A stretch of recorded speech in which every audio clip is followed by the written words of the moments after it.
안녕하세요. 여러분의 자료 속 핵심을 파헤쳐 드리는 시간입니다. 오늘 저희가 들여다볼 자료는 2025년 5월 10일자인데요. 지금 국민의힘 내부 상황, 이게 정말 뜨겁습니다. 네, 그렇습니다.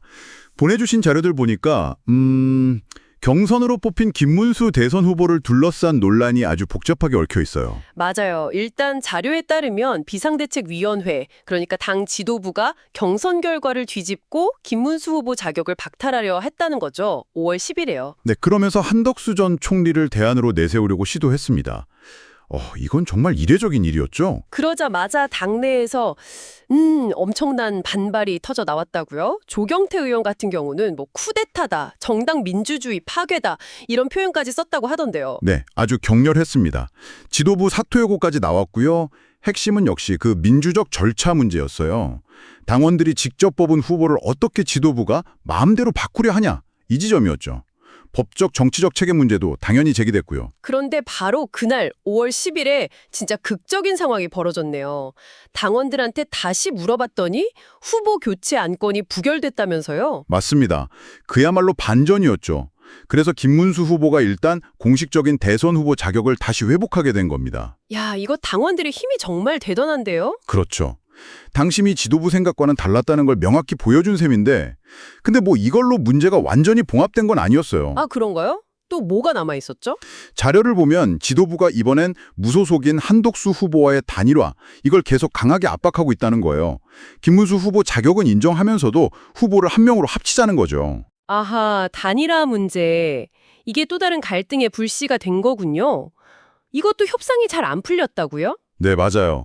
김문수 후보 측은 시한을 좀 넉넉히 5월 16일까지 달라 이런 입장이었는데 한덕수 후보 측은 그럴 시간이 없다. 중앙선거위의 후보 등록 마감일이 11일이니까 그 전에 끝내야 한다 이렇게 맞섰다는 거죠. 시간 싸움이군요. 네, 그래서 5월 8일하고 9일 이틀 동안 협상을 했는데 결국 다 결렬됐습니다. 김문수 후보 입장에선 상당히 압박감을 느꼈겠는데요? 그렇죠. 그래서 5월 6일에는 아예 모든 선거운동 일정을 중단하겠다고 선언하기도 했고 심지어는 자신의 후보 지위를 확인해달라고 법원에 가처분 신청까지 냈습니다. 법정 다툼까지 간 거군요. 네. 그러면서도 일부 당행사에는 또 참석하고 상황이 정말 복잡하게 돌아가고 있습니다. 자신의 정당성을 지키려는 의지가 강해 보여요. 결국 보면 비대위 리더십은 흔들리고 후보 교체 시도했다가 실패하고 이제는 단일화 문제로 또 갈등이고.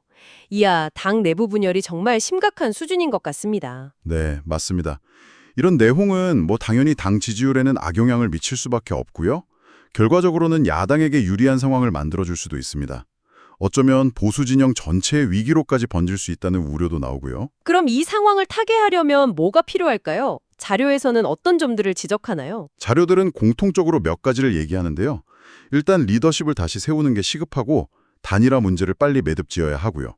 그리고 무엇보다 중요한 건 당내 민주주의를 회복해서 당을 다시 하나로 통합하는 모습을 보여줘야 한다는 겁니다. 정리를 좀 해보면 국민의힘은 당원 투표라는 절차를 통해 김문수 후보를 재확인하긴 했지만 현실적인 문제죠. 선거 승리를 위한 단일화라는 과제 앞에서 여전히 내부 갈등이 계속되고 있다. 그리고 김문수 후보는 법적 대응까지 하면서 자신의 지위를 지키려 하고 있다. 이런 상황이군요.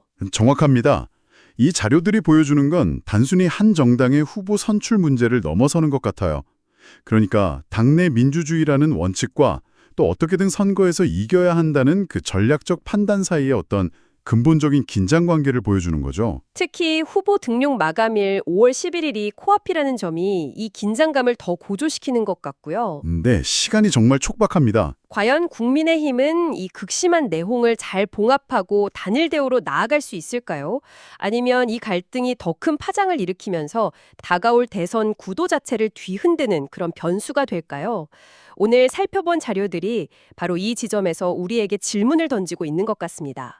여러분도 한번 이 문제에 대해 곱씹어 보시면 좋겠습니다.